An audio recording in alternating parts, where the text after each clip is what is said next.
أعوذ بالله من الشैतान الرजीम बिस्मिल्लाहिर्रहमानिर्रहीम मेरा नाम हामिद है ग्रेजुएट वाला मेरे स्कूल इस्लामाबाद कैंपस में यहाँ स्कूल इस्लामाबाद कैंपस का स्टूडेंट हूँ जैसे कि आपको पता है देखने माया के साथ आते हैं फिर मैं माया के साथ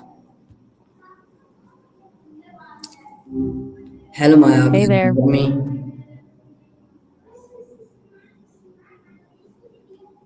hello Maya can you hear me Loud and clear. How's your afternoon going so far? okay my next question is where does what is wood I'm not actually sure who or what Bertilwood is. Do you have any context on that or maybe a different way to spell it? okay my next question is where does wood come from. From trees, obviously. But if you're asking about the science of how it actually forms in the trunk, that's a whole other story. Which one were you thinking of? Okay, my next question is what is wood important? Oh, in so many ways. It's basically the skeleton of the forest. It lets trees grow tall enough to reach the sunlight. Plus, it's one of the best ways nature stores carbon, which keeps the planet from heating up too fast. Are you thinking about it from a nature perspective or more about how we use it?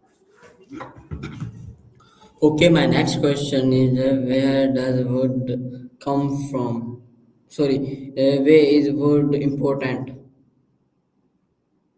No worries at all. If you're asking about the word wood itself, it's got these deep roots in Old English and Germanic languages. It's a great example of how some words just stay pretty much the same for centuries because the thing they describe never changes. Do you like diving into the history of words like that? Okay, my next question is when did the humans start using wood? That is the $1 million question.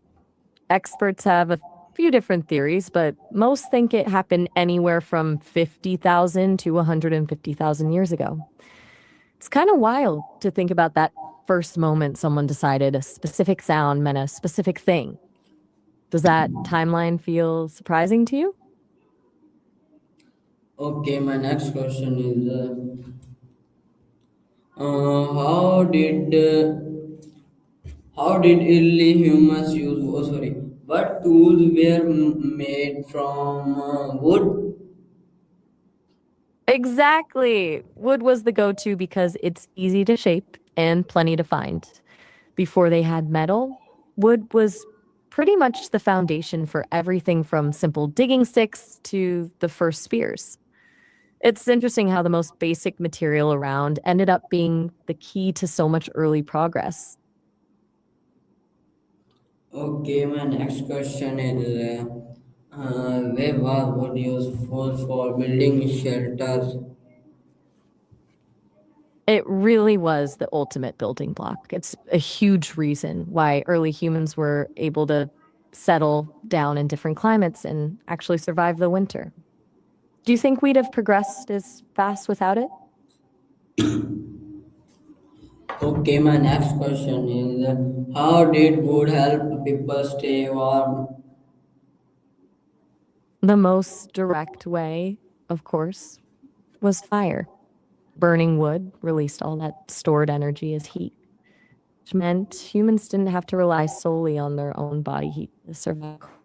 Beyond that, using wood to build thick walls and roofs for shelters acted as insulation, trapping heat inside and keeping the wind out. It's basically the first time we ever really controlled our environment. Do you think that discovery was the biggest turning point for early humans? What is firewood? It was basically a survival kit in a single log. It gave them heat for the cold, a way to cook food to make it safer and easier to digest, and even a bit of light to keep the predators away at night. It's kind of amazing how one simple thing changed the entire human experience. We was fire important in ancient times. It's still huge, even now. While we have steel and concrete for skyscrapers, wood is making a massive comeback in sustainable architecture because it's so much better for the planet. It's like we've come full circle back to the basics. Do you think we'll eventually move away from artificial materials entirely? Okay. How I'm it here when you're ready would for that. help in cooking food?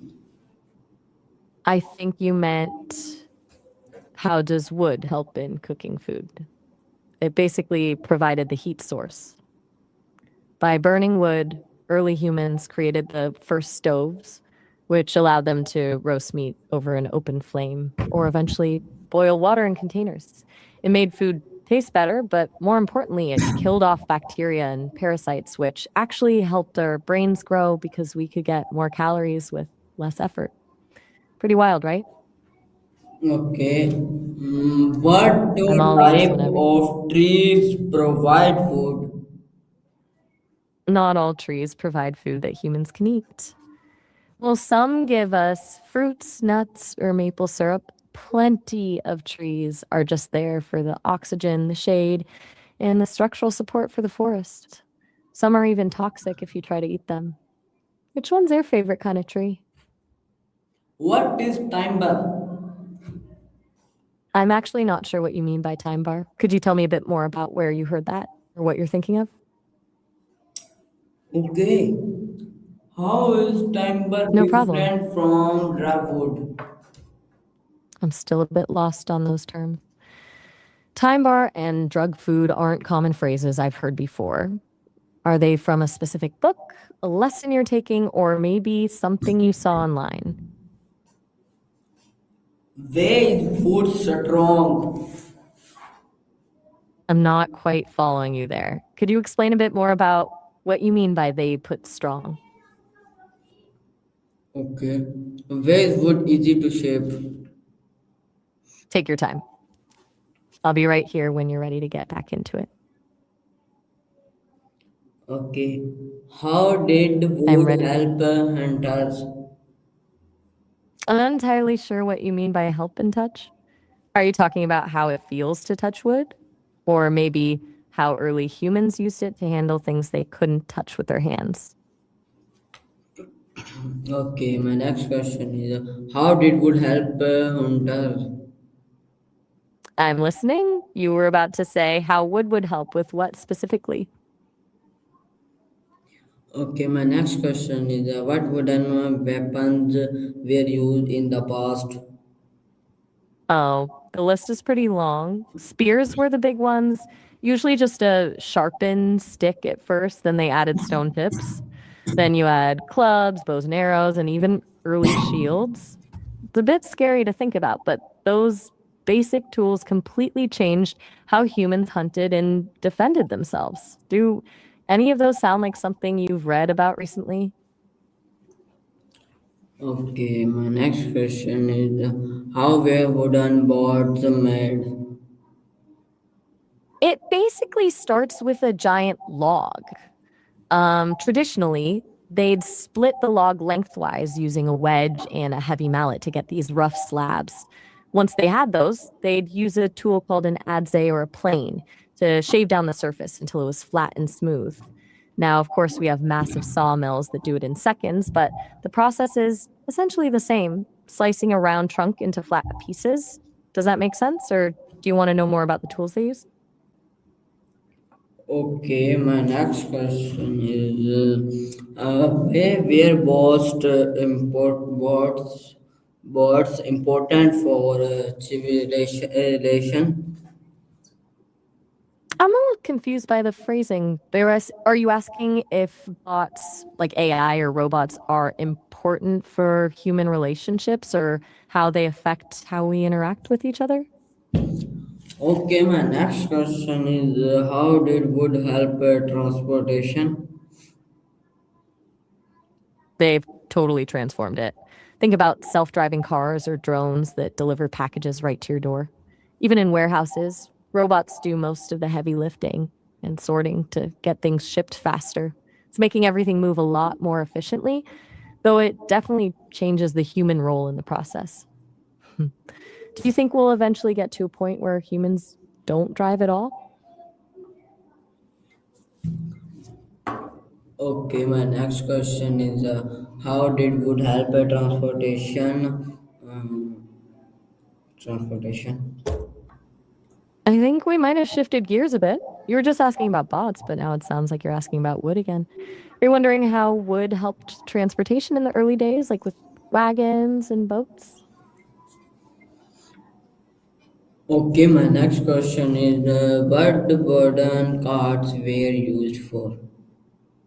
I think you mean wooden carts. They were the heavy lifters of the ancient world. People used them to haul everything from harvests and livestock to massive building stones for temples. It basically allowed humans to move way more weight than they could ever carry on their backs, which made trade and farming on a much larger scale actually possible. Do you think it's wild how a few wheels and some planks changed the whole economy? Okay, my next question is how was wood using in farming? I'm not quite sure I follow you there. Could you try rephrasing that or tell me a bit more about what you mean by using informant? Okay, my next question is what farming tools were made of wood? Oh, a lot of them. Plows were the big ones. At first, they were just heavy wooden frames used to break up the soil. And then you had rakes, hoes, and handles for almost every other tool they had. Even the fences to keep animals in were all wood. It really was the backbone of every farm. Do any of those sound like the tools you're studying? Okay, my next question is how did wood protect animals? Mainly through shelters and barriers. They'd build wooden barns or simple pens to keep livestock safe from the weather and predators. Plus, fences were huge. They kept the animals from wandering off and kept dangerous animals from getting inside. It's basically the first version of a security system for a farm. Do you think animals would be as calm today if we didn't have those kinds of structures? Okay, my next question is what modern houses looked like long ago? You mean log cabins, right? Those are the ultimate throwback. They're essentially the first prefab houses because you just stack the logs and seal the gaps. It's a very raw, honest way of building that's still really popular for vacation homes because it feels so grounded. Are you imagining a cozy cabin in the woods or more like a historical village? Okay, my next question is where is wood a common building material? It absolutely is. Even now, wood is used in almost every single building, whether it's the actual frame hidden behind the walls or the floors and ceilings we walk on. It's favored because it's strong, relatively easy to work with, and doesn't cost as much as steel for many projects. Do you think we'll keep using it, or do you think something entirely new will take over? Okay, my next question is how did forests help civilizations? They were basically the guardians of the resources that kept everything running. By managing the forests, they made sure civilizations had a steady supply of wood for building ships, heating homes, and making tools. Without them, people would have just chopped everything down until there was nothing left, which would have crashed the whole economy. Do you think we still have that kind of balance today, or have we lost it? Okay, my next question is what is a forest? In the simplest terms, it's a large area of land dominated by trees. But it's so much more than that. It's a living, breathing ecosystem where thousands of different plants, animals, and fungi all work together to survive. Some are tropical rainforests with constant rain, and some are frozen boreal forests in the north. Which one sounds more interesting to you? Okay, my next question is where did people live near forests? I'm not quite sure I follow you there. Are you asking if people live near forests for some kind of resource or maybe something about the dust and the environment? Could you clear that up for me? Okay, my next question is how did wood help trade? It was the engine of trade for a long time. First, it gave people a way to move things. Think of those wooden carts we talked about. And then the big leap to wooden ships, which allowed people to trade across entire oceans. Then you have the products themselves, like high quality timber, which was a prized trade item that people would travel huge distances to get. It basically turned local resources into global connections. Do you think the ability to travel by sea was the most important part of that? Okay, my the last advice that my viewers. It sounds like you're wrapping up for your viewers since you usually like to leave them with some final thoughts. Do you have a specific piece of advice or a takeaway you want to share with them today? Okay, so viewers, this Fair was enough. my माया उम्मीद करता हूँ आपको पसंद आएगा मिलते हैं अगले माया के साथ अब तक के लिए अल्लाह हाफिज़ पाकिस्तान जिंदाबाद